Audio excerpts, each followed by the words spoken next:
penulisan naskah berita radio. Nah, di video kali ini, saya akan menjelaskan tentang teknik penulisan berita televisi.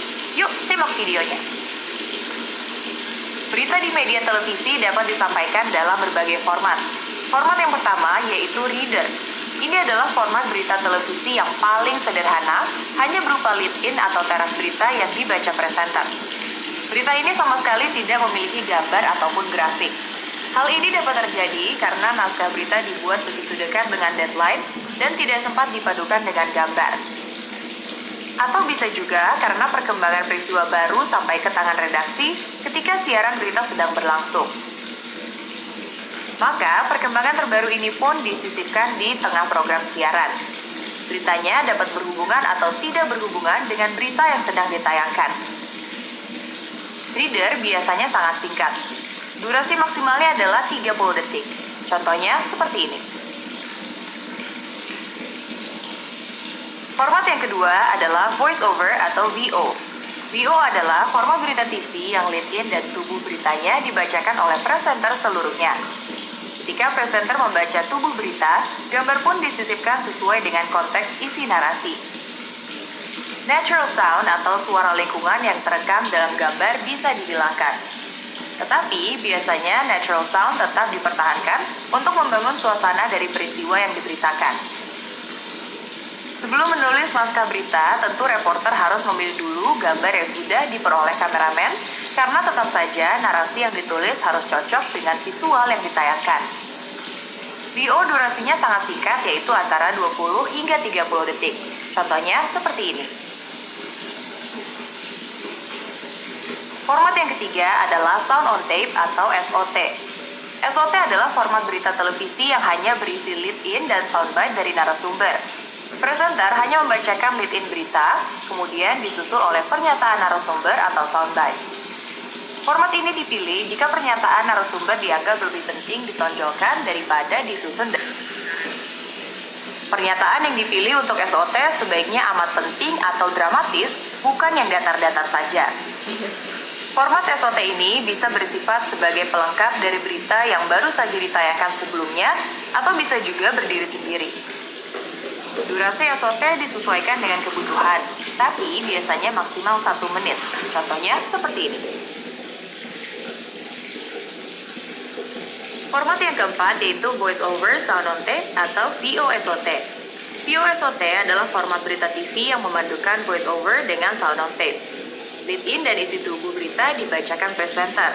Lalu, di akhir berita dimunculkan soundbite dari narasumber sebagai pelengkap dari berita yang telah dibacakan sebelumnya.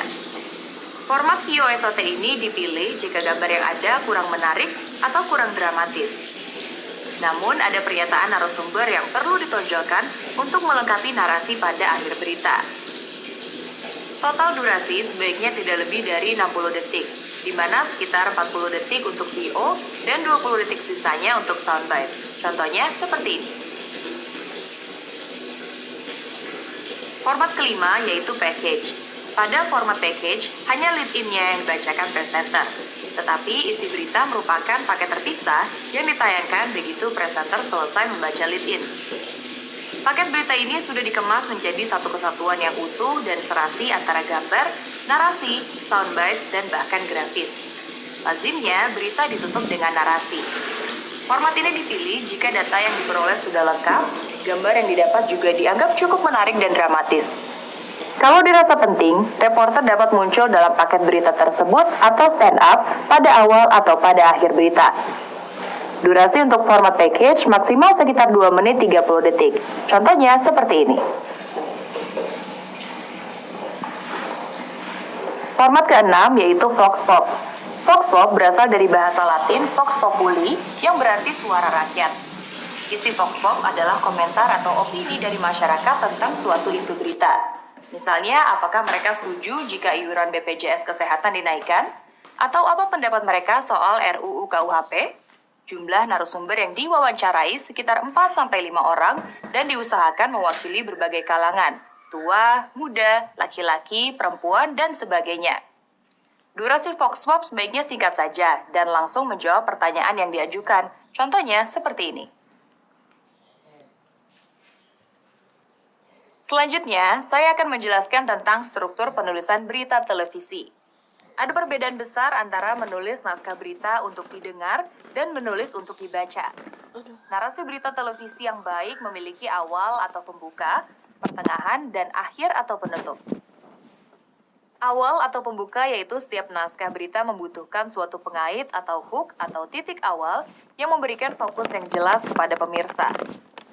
Awal dari tulisan memberitahu pemirsa tentang esensi atau pokok dari berita yang mau disampaikan. Hak ini memberi suatu fokus dan alasan pada pemirsa untuk tertarik dan mau menyimak berita yang akan disampaikan. Kemudian, karena semua rincian cerita tidak bisa dijejalkan di kalimat-kalimat pertama, cerita dikembangkan di bagian pertengahan naskah. Bagian tengah ini memberi rincian dari lead dan menjawab hal-hal yang ingin diketahui oleh pemirsa. Untuk memudahkan pemirsa dalam menangkap isi berita, sebaiknya kita membatasi diri pada 2 atau 3 hal penting saja di bagian tengah ini. Selanjutnya adalah bagian akhir atau penutup. Jangan akhiri naskah berita tanpa kesimpulan. Rangkumlah dengan mengulang butir terpenting dari berita itu, manfaatnya bagi pemirsa, atau perkembangan peristiwa yang diharapkan akan terjadi. Ada beberapa aturan-aturan dasar dalam penulisan berita untuk media televisi. Aturan ini bertujuan untuk membuat isi berita tersebut lebih mudah dipahami pemirsa. Aturan ini juga akan membantu dan memudahkan presenter untuk membacakan berita tanpa kesalahan. Aturan pertama terkait penulisan angka. Untuk angka 1 hingga 11 dituliskan dengan huruf seperti 1, 2, 3, dan seterusnya. Namun jika lebih dari 11, cukup langsung tuliskan angkanya saja, misalnya 12, 13, 14, dan sebagainya. Untuk penulisan jumlah uang yang terlalu rinci seperti Rp 145.325,50 dapat ditulis saja menjadi Rp145.000 atau Rp145.000. Kemudian untuk menyebutkan tahun, langsung saja tulis dalam angka seperti 1998, 2000, 2019, dan sebagainya. Kemudian aturan yang kedua terkait penulisan singkatan dan akronim. Tuliskan dengan jelas singkatan sebagaimana kamu ingin mendengarnya saat on air. Contohnya, KPK ditulis K strip P strip K, KPI ditulis K strip P strip I, dan DPR ditulis D strip P strip R. Jika suatu akronim sudah cukup dikenal, tulis saja seperti apa adanya di naskah berita. Contohnya, Pemilu, Jabodetabek, Jagorawi, dan sebagainya. Selanjutnya aturan yang ketiga terkait penulisan tanda baca. Jangan gunakan tanda baca seperti koma dan titik. Sebagai gantinya, tanda baca koma diganti garis miring 1 dan tanda baca titik diganti garis miring 2. Ini dilakukan untuk memudahkan presenter saat membaca naskah berita di alat teleprompter. Aturan yang keempat terkait penulisan nama. Selalu gunakan nama dan gelar secara sederhana dan bertutur. Dalam pemerintahan standar, biasanya gelar pendidikan tidak dicantumkan, sedangkan pangkat polisi atau militer dicantumkan.